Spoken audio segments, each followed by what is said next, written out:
오늘은 하나님의 은혜라는 제목으로 하나님의 말씀 전하도록 하겠습니다. 세상에서는 없어서는 안 될 것들이 있습니다. 숨을 쉴 수 있는 공기, 우리에게 생명의 근원을 되고 또 생명을 유지시킬 수 있는 물, 또 만물을 자라게 하는 햇볕, 이런 것들은 없어서는 안 될 것들이죠. 마찬가지로 우리에게 또한 정말 없어서는 안 될 것들이 있습니다. 안 되는 것이 있습니다. 그것은 바로 하나님의 은혜입니다. 만약 하나님의 은혜가 없었다면 우리는 다 벌써 멸망했을 것입니다. 물, 공기, 햇볕, 이런 것들은 육체의 생명을 유지시킨다면 하나님의 은혜는 바로 우리의 영혼을 유지시키는 그러한 근원이 되기 때문입니다. 인간의 역사는 한마디로 하나님의 은혜의 역사입니다. 신약과 구약의 내용들은 바로 하나님의 은혜에 대한 기록들입니다. 우리는 하나님의 은혜가 없다면 아예 존재할 수 없었을 것입니다. 이스라엘 백성의 역사를 기록하고 있는 성경의 내용들을 한번 보시기 바랍니다. 과연 하나님께서 그들을 도우지 않으셨다면, 그들에게 하나님께서 은혜를 베풀지 않았다면 그들은 역사상 이미 벌써 존재하지 않았을 것이라는 것을 우리는 잘 알고 있습니다. 그렇다면 하나님께서 우리에게 베푸시는 은혜는 무엇일까요? 먼저 이 용어에 대해서 한번 살펴보길 원합니다. 구약에 사용된 은혜라는 단어는 불쌍히 여기다, 또 아랫사람에게 호의를 베풀다 라는 말에서 파생된 단어로서 하나님께서 경건한 자와 또 가난하고 연약한 자, 또 환난을 당하는 자를 지켜주시고 인도해 주시는 그 하나님의 사랑과 자비를 의미합니다. 신약에서 은혜라는 단어는 사람을 끄는 매력 또는 아름다움, 친절함 또는 호의적인 태도를 의미하는 단어에서 파생되었는데요. 주로 다른 사람으로부터 보상이나 호의를 기대하지 않고 베풀어주는 관용을 표현할 때 이 은혜라는 단어를 자주 사용하고 있습니다. 이처럼 하나님께서 우리에게 베푸시는 은혜는 바로 하나님의 사랑입니다. 사랑받을 만한 어떤 조건도 가지지 못한 우리를, 아니 오히려 사랑할 수 없는 우리를 하나님께서 사랑해 주셔서 그래서 우리에게 베풀어 주신 그 사랑의 행위, 그것이 바로 은혜라는 것입니다. 그러므로 사랑은 하나님의 속성이라면 은혜는 그 하나님의 사랑의 속성 속에서 우리에게 베풀어진 겉으로 드러난 어떤 결과들이다, 이렇게 말할 수가 있는 것입니다. 그러므로 은혜라는 것은 하나님께서 사랑하셔서, 우리를 사랑하셔서 하신 행동들과 또 그 결과를 우리는 은혜라 말할 수 있죠. 그렇다면 하나님께서 우리를 사랑하셔서 우리에게 베푸신 어떤 그 행동들, 그리고 그 결과인 은혜는 무엇일까요? 첫째는 예정과 선택입니다. 하나님께서 구원하실 자들을 미리 정하셨습니다. 그리고 구원하실 자들을 선택하셨습니다. 우리가 모태에서 잉태되기 전에, 아니 사실은 우리가 창조되기 전에 하나님께서 우리를 구원하시기로 미리 정하시고 선택하셨다, 이렇게 성경은 말하고 있습니다. 하나님은 그렇다면 무엇을 보고 우리를 선택하셨을까요? 하나님은 어떤 근거를 가지고 이미 우리가 어머니 뱃속에 잉태되기도 전, 세상이 창조되기도 전에 우리를 구원하시려고 선택하셨을까요? 그럴 만한 가치가 우리 안에 있을 것이라고 미리 아셨기 때문일까요? 아닙니다. 은혜입니다. 그렇기 때문에 우리가 구원받은 이후에 그 하나님께서 우리를 택하셔서 구원해 주셨다는 이 사실을 깨닫고 하나님 앞에, 하나님 왜 나를 구원해 주셨습니까? 하고 기도하고 하나님 앞에 물을 때 하나님께서 우리에게 들려주시는 음성은 단 하나죠. 내가 너를 사랑하기 때문이다. 그래서 우리는 그 사랑을 받고 구원받은 자로서 왜 하나님 그럼 우리를 사랑하셨습니까? 하고 하나님께 물을 때 사실은 우리 안에서는 답을 찾을 수가 없습니다. 왜냐하면 하나님께서 우리를 선택하시고 우리를 구원하신 데는 우리 안에 어떤 조건이나 구원받을 만한 자격이 없을 때 우리를 선택하셔서 구원해 주셨기 때문에 우리는 하나님 왜 나를 구원해 주셨는지 그 이유를 아무리 우리 안에서 찾으려고 해도 찾을 수가 없는 것입니다. 이처럼 하나님의 예정과 선택하신 그것이 구원입니다. 그것이 은혜입니다. 둘째로 구원이 은혜입니다. 하나님께서 택하셔서 예수 그리스도를 십자가에 죽이셔서 그 예수 그리스도의 그 대속의 그 죄사하는 십자가와 그 부활의 사역으로 말미암아 우리가 구원을 받았는데 이게 은혜입니다. 구약시대에는 하나님께서 예정하사 선택하신 자들을 구원하시는 데 있어서 인간의 노력을 요구하셨습니다. 창세기 6장은 노아와 그 가족들이 홍수 심판 가운데 방주에 들어가서 심판에서 구원을 받은 것을 하나님께서 노아에게 은혜를 베푸셨다. 노아가 하나님께 은혜를 받았다. 이렇게 기록하고 있습니다. 그럴 만한 이유가 있었죠. 왜냐하면 노아는 당대의 의인이었기 때문에 이 홍수 심판 가운데 구원받을 만한 자격이 있었습니다. 이처럼 인간이 의를 행할 때 하나님은 구원하셨습니다. 이스라엘 백성에게 모세를 통해서 율법을 주신 이유도 그 율법을 지킴으로 의롭게 살 때에 구원하시기 위함이었습니다. 이렇게 율법을 지킴으로 의롭게 된 자들만 구원을 받았습니다. 그런 면에서 구약시대의 구원은 은혜가 아니라 대가였습니다. 율법을 행한 대가로 구원을 받았기 때문이죠. 하지만 구약시대라고 해서 행함으로 구원을 받았던 것만은 아닙니다. 이미 구약에도 하나님께서 은혜로 구원하신 기록들이 있습니다. 창세기 19장에서 소돔과 고모라 성이 하늘에서 유황불이 내려서 멸망을 당하는데요. 이때 소돔과 고모라에 거하던 아브라함의 조카 롯이 구원을 받습니다. 그런데 그가 구원을 받은 이유를 성경은 이렇게 말합니다. 하나님께서 아브라함을 생각하셔서 아브라함으로 인해서 롯이 구원을 받았다. 이렇게 기록하고 있습니다. 그렇습니다. 이처럼 다른 누군가 때문에 구원받는 경우가 구약에 있었습니다. 예수 그리스도가 오신 후 모든 사람은 이와 같이 다른 누군가 때문에 구원받게 된 것입니다. 그분이 바로 예수님이죠. 그래서 예수 그리스도께서 우리를 대신해서 십자가에서 죽으셔서 우리 죄를 용서하심으로 인해서 우리가 예수님으로 인해 구원을 받은 것입니다. 그런데 이 구원받은 것에 있어서 예수 그리스도를 믿음으로 구원받은 것에 있어서 우리가 행한 것은 아무것도 없습니다. 그래서 바울은 우리가 은혜로 인하여 믿음으로 말미암아 구원을 받았다 이렇게 말합니다. 은혜가 먼저입니까? 믿음이 먼저입니까? 은혜가 먼저입니다. 은혜 때문에 믿을 때 구원받았다는 것입니다. 어떤 사람들은 내가 믿은 것이지 내가 믿었으니까 구원받았지라고 말합니다. 그러나 우리가 믿은 것도 하나님의 은혜라는 것입니다. 그래서 믿음이 선물입니다. 여러분이 믿은 줄 아시죠? 아닙니다.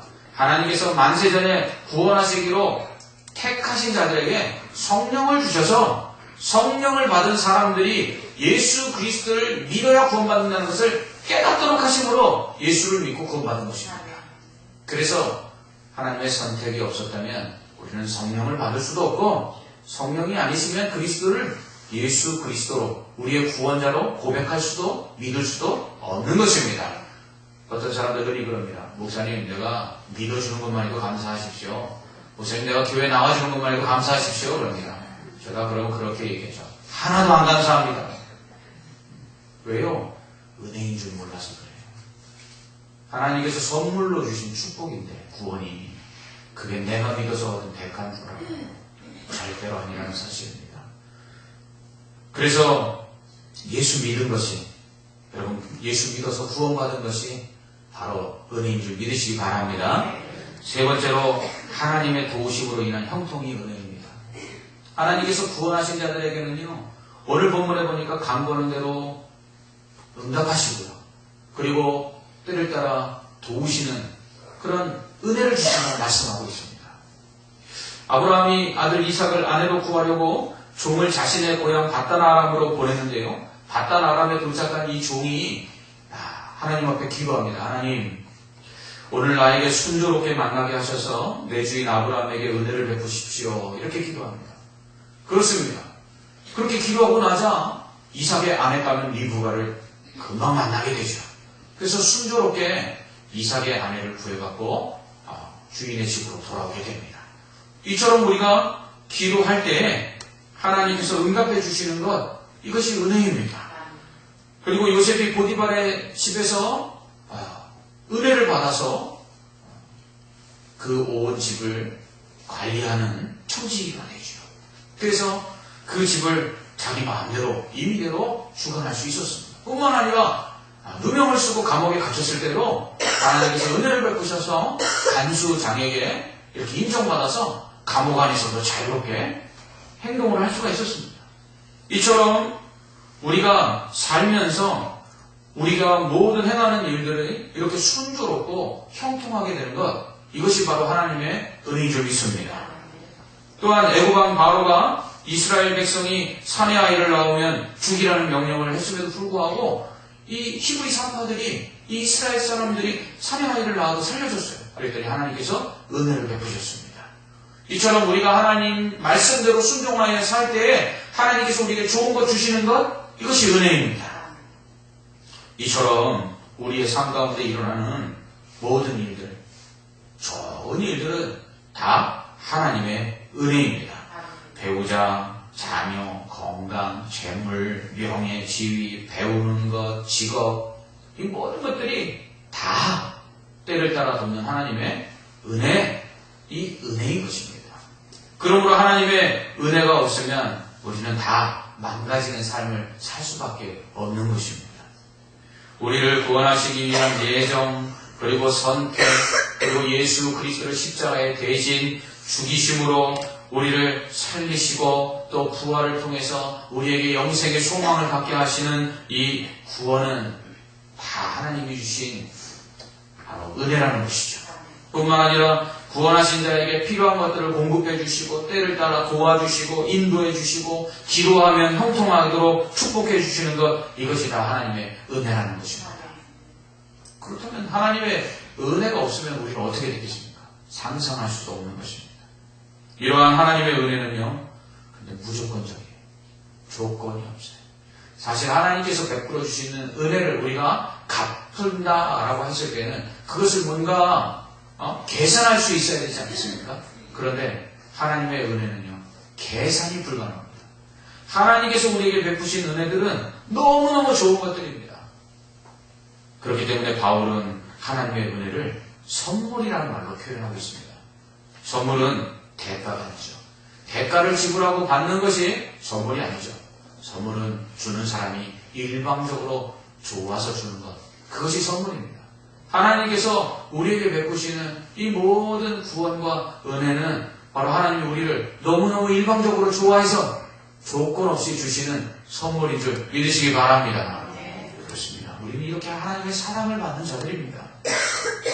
바울은 그가 교회에 보낸 서신들 마지막 부분에 거의 빼놓지 않고 이렇게 기록하고 있습니다. 하나님 아버지와 예수 그리스도 우리 주의 은혜와 긍휼과 평강이 너희에게 있을지어다. 축도할 때도 이렇게 하지 않습니까? 목사들이 축도하는 이 축도가 사실은 사도 바울의 이 축복을 가지고 하는 것입니다. 그렇습니다. 은혜와 그리고 사랑과 긍휼, 이게 성도들에게 어떻게 해야 됩니까? 넘쳐나야 됩니다. 충만해야 합니다. 우리는요, 은혜를 조금 받아서는 안 되고요, 은혜를 넘칠 정도로 받아야 합니다. 그래야 우리의 삶이 복된 삶이 되는 것입니다.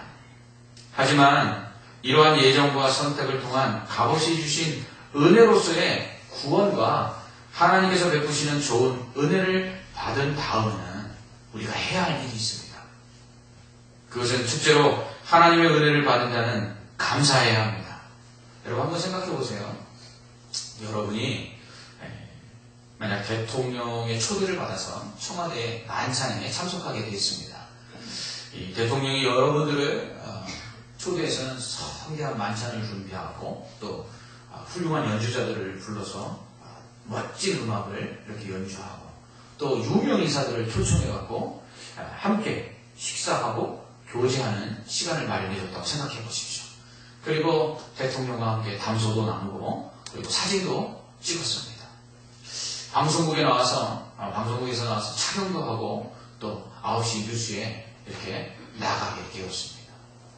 이제 모든 만찬이 다 끝난 후에 여러분이 이제 집으로 돌아간다고 했을 때 여러분들 감사합니다 대통령님.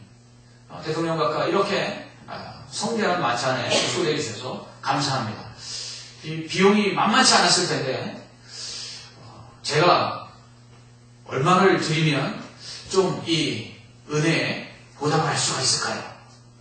만약에 여러분들이 그렇게 이야기했다면 여러분 그것은 대통령의 그 초대와 그리고 대통령이 베풀어준 그 호의에 보답을 하는 것입니까? 아니면 오히려 결례를 행하는 것입니까? 결례를 행하는 것입니다. 하나님께서 우리에게 베푸신 은혜도 이와 같습니다. 대통령이 베풀어준 그 호의와 그 친절에 대해서 할 수 있는 것은 뭐냐면 감사하는 것입니다. 대통령 각하 너무너무 감사합니다 하는 것. 이게 바로 호의와 은혜를 받은 자가 해야 될 최고의 보답이라는 것입니다. 하나님께 은혜를 받은 우리가 해야 될 것도 바로 감사입니다. 우리가 하나님의 은혜를 갚는다면 얼마의 돈을 드려야 될까요? 우리가 우리의 생명을 다 드린 듯 하나님의 아들이신 예수 그리스도의 생명과 맞바꿀 수 있을까요? 없습니다. 그렇기 때문에 우리는 그저 감사하는 것입니다. 하나님께서 우리를 선택하시고 예수 그리스도를 통해서 우리를 구원해 주신 이 은혜에 대해서 우리가 할 수 있는 최고의 보답은 바로 감사하는 것입니다. 그렇기 때문에 감사를 모르면 하나님의 은혜를 모르는 자입니다. 반대로 하나님의 은혜를 알면 할수록 감사할 것밖에는 없는 것입니다. 그래서 찬송가 가사에도 있지 않습니까? 하늘을 두루마리 삼고 바다를 먹물 삼아도 하나님의 그 크신 은혜를 다 기억할 수 없다. 갚을 수가 없는 것입니다. 그러니까 감사하는 것입니다. 둘째로 하나님의 은혜를 받은 자가 할 일은요, 계명을 지키는 자입니다. 계명을 지키는 것입니다. 구원받기 위해서 선한 일을 하거나 구원받기 위해서 하나님의 계명을 지키는 것이 아닙니다. 왜냐하면 그렇게 해서 구원받을 수 없기 때문에 예수 그리스도로 말미암아 우리의 죄를 용서해 주시고 우리를 구원하신 것입니다. 율법을 행함으로 구원받을 수 있도록 해주셨지만 율법을 지킬 수 있는 사람이 아무도 없었어요.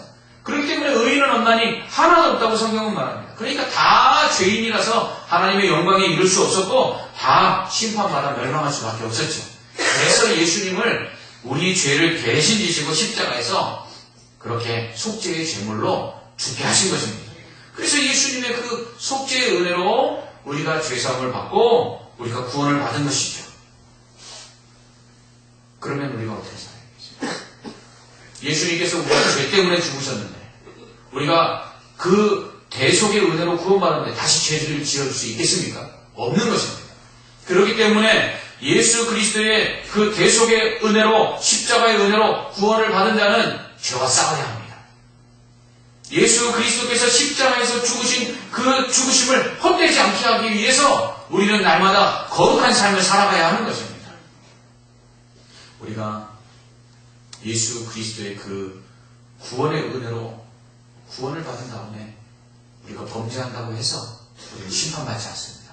왜냐하면 영원한 약속이기 때문입니다. 절대로 믿는 자들은 심판하시지 아니하시고 구원하시겠다는 하나님의 약속이기 때문입니다. 하지만 구원받은 자는 구원받기 위해서 거룩한 삶을, 선한 삶을 사는 것이 아니라 계명을 지키는 것이 아니라 구원받았기 때문에 그 은혜를 알아서 하나님의 말씀에 순종하는 것입니다.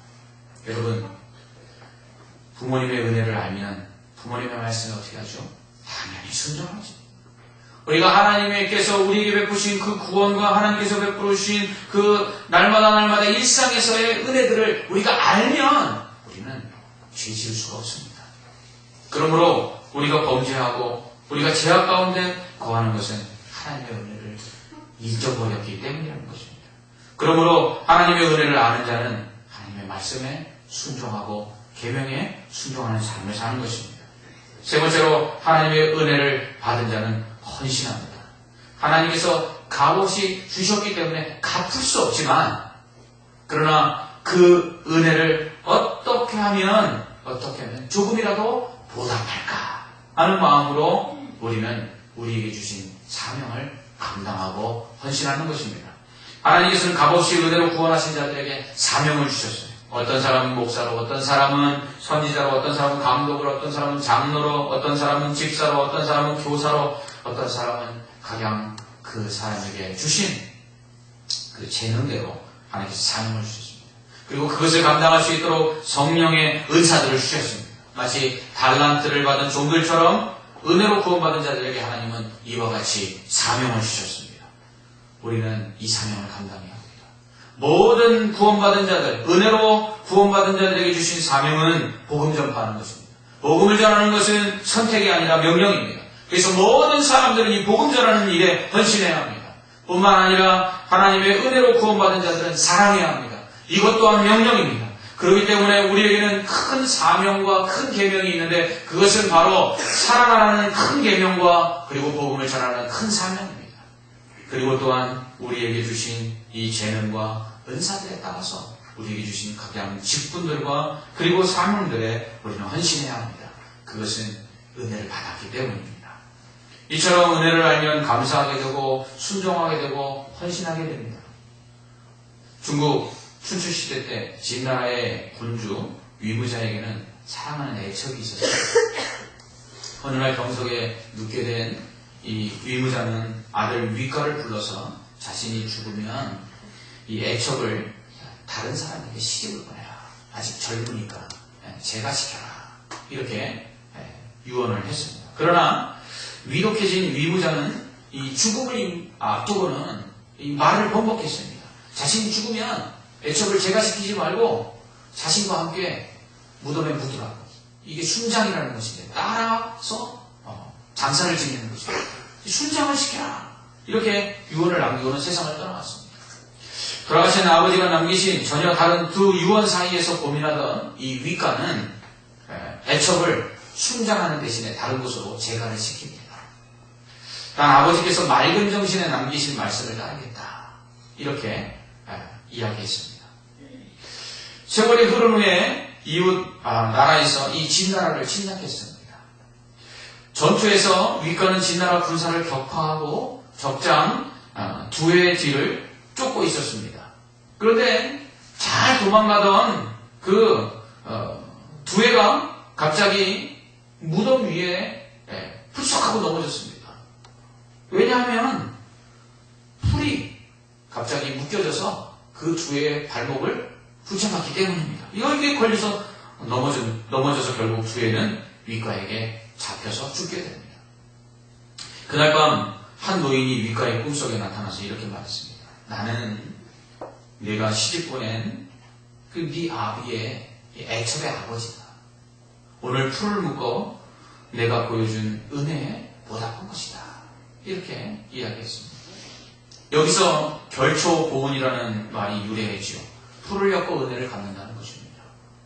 은혜를 모르면 짐승이라고 했습니다. 하나님께서 베푸신 크신 은혜를 알지 못하고 그 은혜에 감사하지 못하고 그 말씀에 순종하지 못하고 사명을 감당하지 못한다면 우리가 어찌 하나님의 은혜를 받은 성도라고 은혜를 아는 성도라고 할 수 있겠습니까? 풀을 엮어서라도 은혜를 갚는 결초보은의 모습이 바로 우리에게 하나님의 은혜를 받은 자들에게 필요한 것입니다. 하지만 하나님의 은혜로 구원받은 자는 하나님의 그 은혜에 감사하며 또 계명을 지켜 순종하며 그리고 사명에 헌신하는 것, 이것 당연히 해야 될 일인 줄 알면서도 결코 쉽지 않은 일들입니다. 그렇기 때문에 우리는 늘 감사하며 순종하며 헌신하기 위해 싸워야 합니다. 이것이 바로 영적 전쟁인 것입니다. 사탄은 하나님의 은혜를 잊게 하여 감사되지 불평하게 합니다. 사탄은 하나님의 은혜를 잊게 하여서 우리로 순종치 못하게 합니다. 사탄은 하나님의 은혜를 잊게 하여서 사명을 무거운 짐처럼 생각하게 합니다. 갚을 수 없는 은혜를 받았건만 그 은혜를 잊게 하여서 감사 대신 불평과 원망은, 순종 대신 불순종과 게으름으로, 헌신 대신 무책임함으로 우리의 사명을 저버리게 됩니다. 그렇기 때문에 우리는 늘 이 은혜로 충만해야 합니다. 하나님의 은혜에 대해서 항상 감사하고 또 하나님께 순종하고 그리고 헌신하여서 그 사명을 감당하기 위해서 우리가 해야 할 일은 이 은혜를 잊지 아니하고 은혜로 충만해지게 되는 것입니다. 베푸신 은혜가 크신데 이것밖에 하지 못하나라는 생각이 우리 안에 늘 있어야 겸손함으로 하나님께 영광을 돌리는 삶을 살 수가 있는 것입니다. 왜냐하면 은혜는 우리를 가슴 벅차게 만들기 때문입니다. 은혜는 우리의 가슴을 뛰게 만듭니다. 은혜는 우리로 하여금 다시 일어나게 하는 힘이 됩니다. 은혜는 우리를 치유합니다. 은혜는 우리를 새롭게 합니다. 은혜는 우리를 위로하고 격려합니다. 은혜는 우리로 다시 결단하고 주를 위해 헌신하게 만듭니다. 은혜는 우리 안에 있는 두려움을 몰아냅니다. 은혜는 우리를 다시 회복시킵니다. 그렇습니다. 여러분, 지금 십자가의 은혜를 한번 묵상해 보십시오.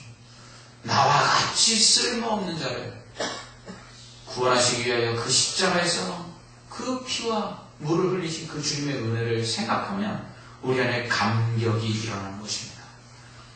우리가 하나님 앞에 한 주간을 살면서 범죄하고 하나님 앞에 불순종했음에도 불구하고 오늘 이렇게 하나님 앞에 나와 예배를 드리며 은혜를 누릴 수 있게 하시는 것들을 생각하면 감사하지 않을 수가 없습니다. 힘들고 어려울 때 여전히 내 곁에서 함께 하시며 나를 도우시고 은혜로 함께 하시는 그 주님을 생각할 때 우리는 두려움이 사라지는 것입니다. 이처럼 은혜는 우리를 강하게 만듭니다. 그렇기 때문에 바울은 디모데에게 은혜 안에서 강하라라고 말하고 있습니다. 은혜는 우리를 다시 재무장시킵니다. 은혜가 충만하면 우리는 실패와 낙심으로부터 다시 일어날 수 있습니다. 그래서 우리는 은혜를 받아야 합니다. 하지만 사실 은혜는 받는 것이 아닙니다. 은혜는 깨닫는 것입니다. 왜냐하면 하나님께서는 항상 우리에게 은혜를 주고 계시기 때문입니다. 그러나 우리는 이 은혜를 깨닫지 못하기 때문에 하나님의 은혜가 우리에게 임하지 않는다고 생각하는 것입니다. 그래서 이 성경 공부나 제자 훈련을 마치게 되면 사람들이 더욱 순종을 하고요. 그리고 헌신하는 모습을 볼 수 있습니다. 그 이유가 무엇이냐면 은혜를 깨달았기 때문입니다. 그 이전에도 그들에게 하나님께서 수없이 많은 은혜를 베푸셨는데 그 이전에는 은혜를 알지 못했던 것입니다. 그런데 말씀을 읽고 또 말씀을 외우고 묵상하고 배우면서 내가 이전에 알지 못했던 하나님의 은혜들을 깨닫는 것입니다. 내가 이전에는 은혜라고 생각하지 못했던 것들이 은혜라는 것을 알게 되는 것이죠. 그러니까 감사가 넘치게 되고 그리고 또한 순종하게 되고 헌신하게 되는 것입니다. 자녀들이 부모님의 은혜를 언제 깨닫습니까? 자기가 부모가 되어서 자식을 낳아서 길러보니까 부모님의 은혜들을 알게 되는 것이죠. 그렇다면 부모님의 은혜는 이 자녀가 결혼하여 자식을 낳은 다음부터 자녀들에게 주어지는 것입니까? 아닙니다. 부모님의 은혜는 이 자녀들이 태어날 때부터 그 자녀들이 부모님 곁을 떠나가기까지, 부모님이 그들을 떠나기까지 그 은혜는 계속되는 것입니다. 문제는 자녀들이 그 은혜를 깨닫지 못한다는 것이죠. 그러므로 은혜는 깨닫는 것이 중요합니다. 이렇게 하나님께서 우리에게 베푸신 은혜가 무엇인지 그것이 얼마나 큰지를 깨달아 알아야지만 우리는 감사도 할 수 있고 순종도 할 수 있고 헌신도 할 수 있는 것입니다. 그래서 예수 믿은 지 얼마 안 되는 초신자들에게 감사와 그리고 순종과 헌신을 찾아보기가 쉽지 않은 것은 이들이 아직 은혜를 모르기 때문입니다. 이 은혜의 맛을 보면 순종하고 헌신하고 감사하게 되는 것이죠. 이제 여러분들 저와 함께 성경의 한 장면으로 들어간다고 상상을 해보시기 바랍니다. 지금 여러분들은 이제 다윗의 왕궁에 있습니다. 다윗이 그 가족들과 그리고 그 신하들과 함께 식탁에 앉아 있습니다. 왕의 진수성찬이 차려져 있습니다. 그곳에 다윗과 그리고 그의 아내 다말 그리고 잘생긴 압살롬 그리고 그의 호위하는 그 장수들이 그곳에 앉아서 같이 식사를 하려고 모이고 있습니다. 그때 그 저쪽에서 다리를 쩔룩거리면서 식탁으로 걸어오고 있는 사람이 있었습니다. 그는 다름 아닌 사울의 손자 무비보셋이었습니다. 사울 집안의 사람으로 다윗과는 원수였으나 다윗이 그 무비보셋의 아버지 요나단과 약속을 지키기 위해서 그 왕궁에 거하게 하며 왕의 식탁에 함께 참여하게 해준 사람이었습니다. 그는 사실 그 자리에 있을 수 있는 사람이 아니었습니다. 사울이 죽을 때 함께 죽었어야 할 사람이었습니다. 그런데 다윗은 요나단과 한 약속 때문에 그에게 은혜를 베푼 것입니다. 바로 이 무비보셋이 우리라고 생각한다면 어떤 마음이 들겠습니까? 줄리 마틴이라는 사람은 이 장면을 가지고 이렇게 썼습니다. 내가 그 무비보셋이었다. 뒤틀린 자존심으로 절거있던 황무한 곳으로 당신을 피해 숨어있던 당신이 나를 찾을 수 없었던 곳, 마땅히 내가 받을 수 있는 것을 당신이 내게 주지 못하던 곳. 그러나 어쨌든 당신은 나를 찾았고 받을 자격이 없는 것을 당신이 왜 내게 주시는지 나는 이해하지 못했다. 당신은 나의 황량한 인생을 구했을 뿐만 아니라 그것을 아름답게 만드셨고 그리고 여기 당신의 식탁에서까지 당신께 감사하리 나의 왕께. 그렇습니다. 다윗은 바로 하나님을 상징하는 것입니다. 무비보셋은 바로 죄인 되었던 원수 되었던 우리입니다. 사실 우리는 사랑받을 수 없는 자입니다. 다리를 저는 그 장애를 가지고 평생을 불행 속에서 그렇게 언제 내 운명이 끝날지 모르는 좌절과 절망 속에 원망하며 살아야 될 인생이 바로 우리였습니다. 그런 우리를 왕의 식탁에 앉아 풍성한 은혜를 누리며 즐거워하게 하신 것입니다. 이것이 바로 하나님의 은혜라는 것입니다. 우리가 예수 그리스도로 인하여 받은 은혜가 바로 이와 같습니다. 절대로 살려둘 수 없고 살려두고 싶지 않으며 원수요 죄인이었던 우리들. 그러나 하나님께서는 사랑하셔서 은혜를 베푸사 아들을 대신 십자가에 죽이시고 우리를 살리셨습니다. 그리고 그 아들을 버리시고 우리를 자녀 삼아주셨습니다. 그리고 영원히 끊을 수 없는 하나님의 사랑 안에 거하며 그 은혜를 누리게 하셨습니다. 이 은혜를 깨달아야 합니다. 이 은혜를 깨달을 때 우리는 감사할 수 있고 순종할 수 있고 헌신할 수 있습니다. 이 은혜를 깨닫기 위해서 우리에게 필요한 것은 성령입니다. 성령이 충만할 때 우리는 이 은혜를 깨달을 수 있는 것입니다. 그러므로 말씀과 기도를 통해서 하나님의 은혜들을 알고 그리고 성령이 우리 안에 충만해서 그것들이 얼마나 큰 은혜인지 우리 안에서 증거될 때 우리는 그 은혜를 알고 은혜 안에 감사하고 순종하며 헌신할 수 있는 것입니다. 복음의 삶이란 은혜를 아는 삶이라고 말할 수 있습니다. 모든 것을 다 가지고도 은혜를 깨닫지 못하는 것 자체가 비극입니다. 그 많은 것을 갖고도 하나도 누리지 못하기 때문입니다. 이 일을 극적으로 보여주는 사례가 바로 탕자의 비유입니다. 탕자는 아버지를 떠나 허랑방탕하다가 비참함을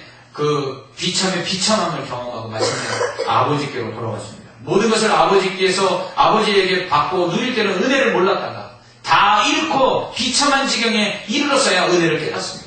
모든 것을 다 잃어버리고 그 은혜 하나 얻은 셈이죠. 그런데 그 은혜 하나만 있으면 되는 것입니다. 그 은혜 하나를 얻었다는 것으로 인해서 다시 모든 것을 다 얻었기 때문입니다. 인생을 탕진하고 그 어떤 대가를 지불하더라도 우리가 결코 놓치지 말아야 될 것은 이 하나님의 은혜입니다. 이 은혜를 우리가 붙잡고 이 은혜를 사모하고 이 은혜 때문에 하나님 앞에 다시 돌아가기만 하면 모든 것을 다시 얻을 수 있기 때문입니다. 오늘 본문에서 다윗은 이렇게 노래합니다. 여호와께서 그 모든 행위에 의로우시며 그 모든 일에 은혜로우시다.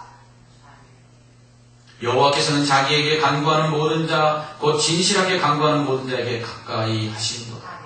그는 자기를 경외하는 자들의 소원을 이루시며 또 그들의 부르짖음을 들으사 구원하시리로다. 여호와께서 자기를 사랑하는 자들은 다 보호하시고 악인들은 다 멸시하리로다. 다윗은 이러한 은혜를 경험하고 이렇게 고백합니다. 내 입이 여호와의 영예를 말하며 모든 육체가 그의 거룩하신 이름을 영원히 송축할지어다. 은혜를 알아야 합니다. 은혜를 누려야 합니다. 은혜로 충만해야 합니다. 그럴 때 우리는 모든 두려움을 이기고 다시 일어나 하나님께 감사하며 순종하며 헌신함으로 하나님께 영광을 돌릴 수 있습니다. 기도하겠습니다. 하나님 아버지, 은혜와 사랑을 감사합니다. 이 은혜로 말미암아 우리를 구원해 주시고 귀한 사명 주신 것 감사합니다. 이 은혜를 깨닫고 이 은혜 안에 날마다 거하며 이 풍성한 은혜를 누리게 하여 주시옵소서. 그리함으로 감사가 넘치게 하시고 하나님의 말씀에 순종하게 하시고 하나님께 헌신하여서 하나님의 영광을 나타낼 수 있는 은혜를 아는 자들 되게 하여 주시옵소서. 예수님 이름으로 기도합니다. 아멘.